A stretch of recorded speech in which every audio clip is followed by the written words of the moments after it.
What is up, YouTube family? It's your boy Remy back with another video. I want to say thank you to everybody who's been subscribing again lately. Everyone that's still encouraging me to push forward, everyone that's taking interest in what it is that I'm doing and the information that I'm putting out there. I appreciate it, and keep spreading the news, keep spreading the word, and hopefully this what I'm doing reaches more people and they're able to gain confidence or knowledge from what it is that I'm putting out there. So thank you for that. Thank you. So with that being said, moving forward, I've been having a lot of conversations lately with people in regards to where to start, because a lot of people are saying a lot of people are asking me, and they're saying, it's very interesting, the things that I'm talking about and the things that I'm doing, but it's so much information and they don't know where to start. And I completely understand that, because I was at that point as well. And that's why it kind of took me some time to get into everything, because when I first started doing my research, it was like a myriad of, information that was just hitting me, and it was like overloading. I was just like, yo, like, where do I start? And information can be so much to the point where you just you don't know where to start, and then you wind up not starting anywhere. So the reason for this video is just to give people an idea of where I started, the things that I did, and hopefully this is beneficial for people. So that being said, let's jump into it. So when I first started looking into this information, one of the things that I knew is that I needed to start reading more. I feel like as a community and as a people, we are not reading enough, and that is impacting us tremendously. So one of the things I started doing is, researching and seeing the books that I looked at the reviews and seeing the books that were, very interesting to me, and things that I thought that I could, gain information from. So with that being said, I started to just build, my book list and saying, okay, this week I'm going to order this book, this week I'm going to order that book, and so on and so forth. So for me, since I've been exposed to Western medicine for so long, I feel like I already had a foot in Western medicine. So I feel like I was already learning it, talking to doctors, talking to specialists, and just being in that realm. So I felt like, and now learning about acupuncture and Eastern medicine, I felt like I was way behind. So I knew I wanted to learn about that stuff, but I didn't want to fall behind too much in, Western medicine, because I want to be able to juxtapose the two worldviews and the two ideas, so my footing is stronger. You know what I'm saying? I don't want my perspective to be too lopsided or too one-sided. I want to be able to take two of the worldviews and put them together so I can better understand and parse out what works and what doesn't work.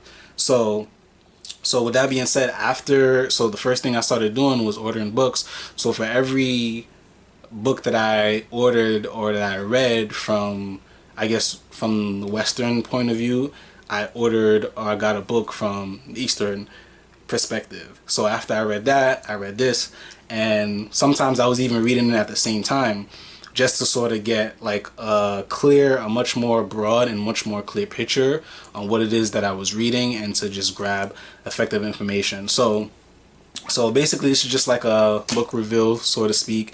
I'll just show you guys some of the books that I got and give you like brief information about those books. So hopefully this helps. So one of the first books that I ordered was this one, Eat Right for Your Blood Type.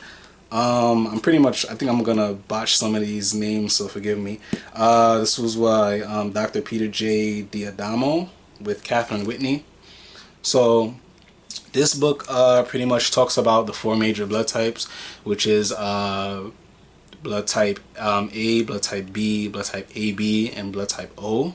I know there are things that are I know there are other blood types like AB negative and things like that, but that book, they don't really go into depth about that. They just focus on those as the 4 major blood types.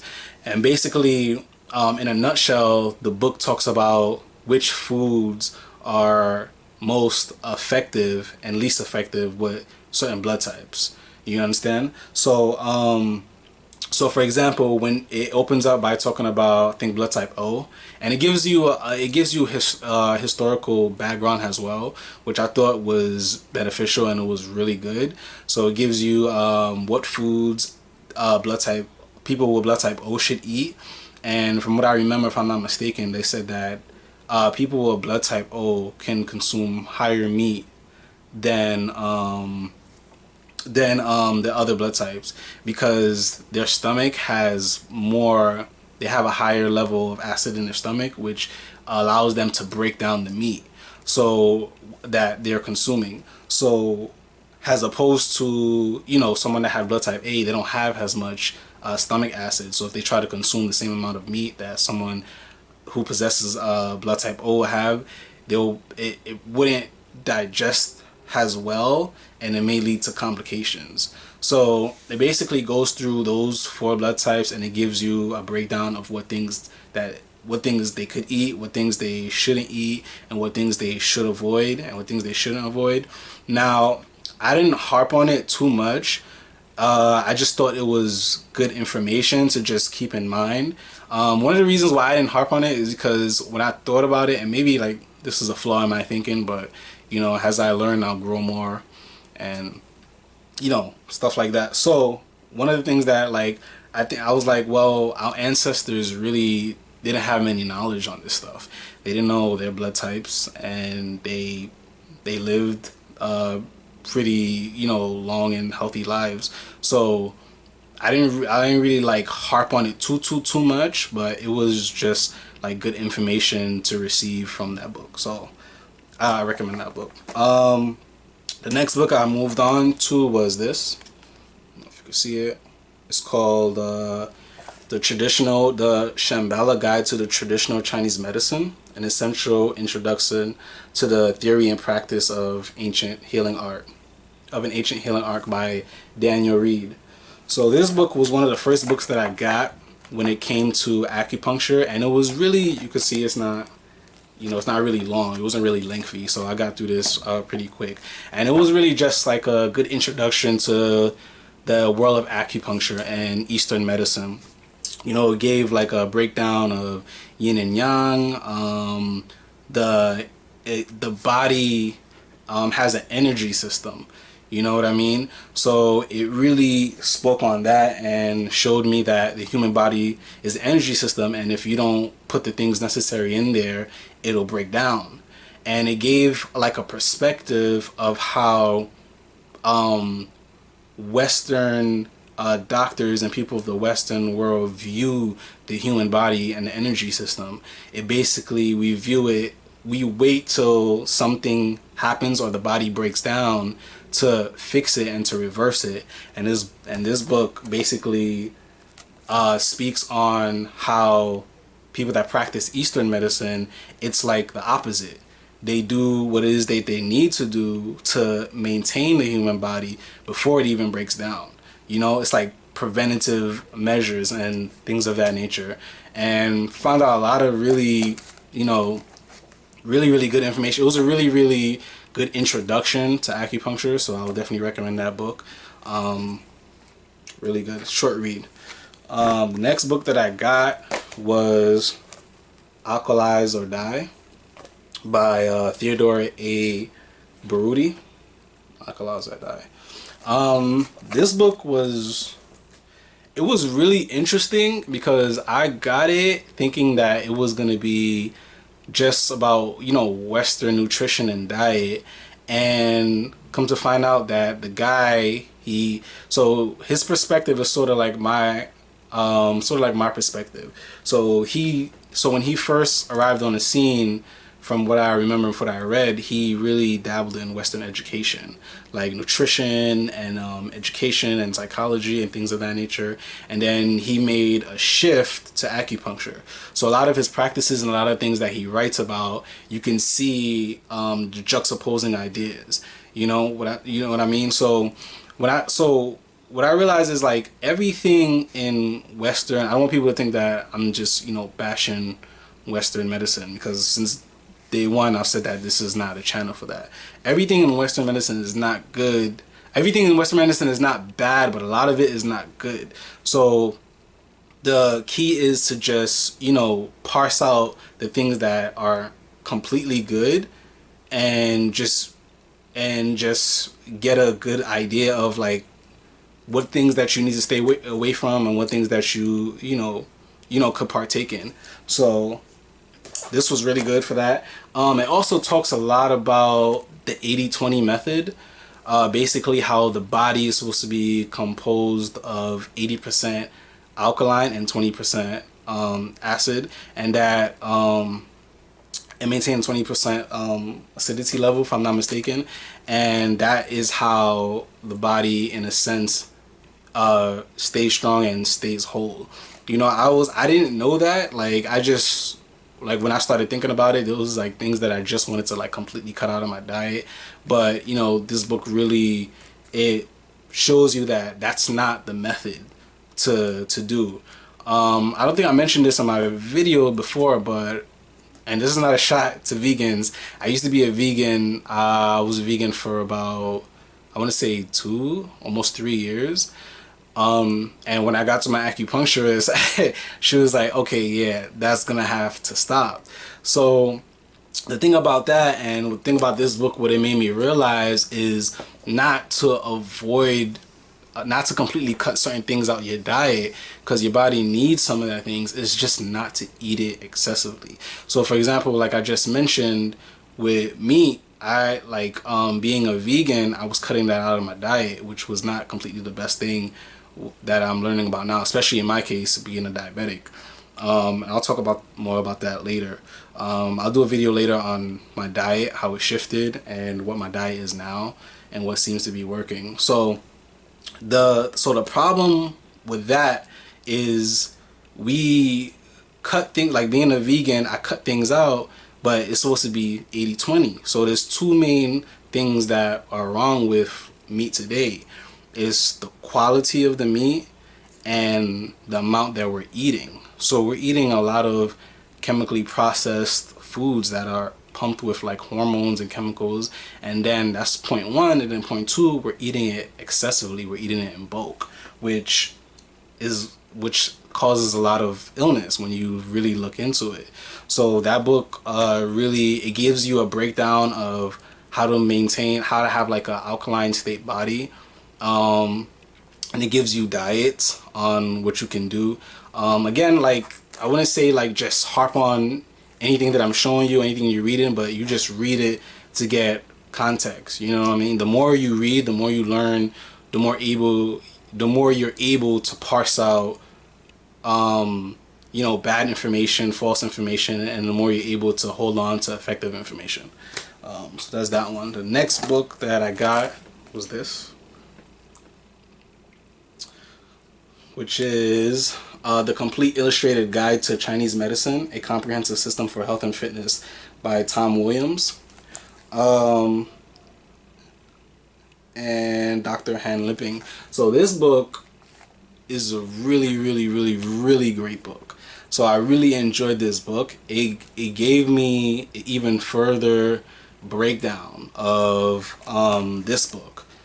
And this book really taught me about, and it's very interactive, which well, I want to say it's very highly visual, appealing to the visual senses, which I felt was very effective. So it gave you the information, and then it gave you pictures of how the information looks. So for example, you get to a chapter where it talks about the tongue, and I think I mentioned this in one of my other videos before I underwent acupuncture, how looking at the quality and the coating of the tongue, you can tell which inner organs are affected, which inner organs are weak, which inner organs are overactive, which inner organs are, you know, need to be cooled, needs to be heated, and it gives you pictures of how they look and the coating of the tongue. And it's just amazing. Like, I would highly recommend this book. Very informational, and gives you a lot of information on Chinese medicine and Eastern view. The last book that I want to show is this one. It's called The Yellow Emperor's Classic of Internal Medicine. I really like this book, and I learned a lot from it because it was a dialogue sort of book. It was like a dialogue kind of a book. So basically, if I'm not mistaken, the emperor at the time is talking to like a master of acupuncture, and he's asking him all these questions, like, you know, questions that I have in my mind. You know, where does disease come from? You know, why does it arise? How do we fix it? When this hurts, you know, what does that mean? And the acupuncturist is giving him the information, like, okay, this arises from this happens because of X, Y, and Z. And, you know, through watching their dialogue or reading their dialogue, I'm just soaking it all in. He gives a breakdown of yin and yang, what it represents, you know, where it came from, and it was very good. Like the style, because it being a dialogue, for me, the style of it was really, really good. So that is it. That was first 5 books. I'm gonna just keep it at 5. I got tons and tons and more books that I've read, but I don't want to make this video too lengthy. The last 2 books that I'm working on, just to show you guys that I got other books, is this one, Healing with Whole Foods by Paul Pitchford. Very, very, very, very good book. Another book that combines nutrition and like Western view and acupuncture together, and just allows you to really get the best of both worlds. Talks about what foods you need to eat. Very, very, very, very good book. I'm working on that, and I'm also reading this. So these 2 last books I'm working on right now, big body. So this is called The Systematic Classic of Acupuncture and Moxibustion by Huang Fu-Mi. I think I'm saying that right. So I'm working on these 2, and just taking notes, just slowly going through it, highlighting it, and just, you know, just trying to soak it all in, trying to get all the information I can.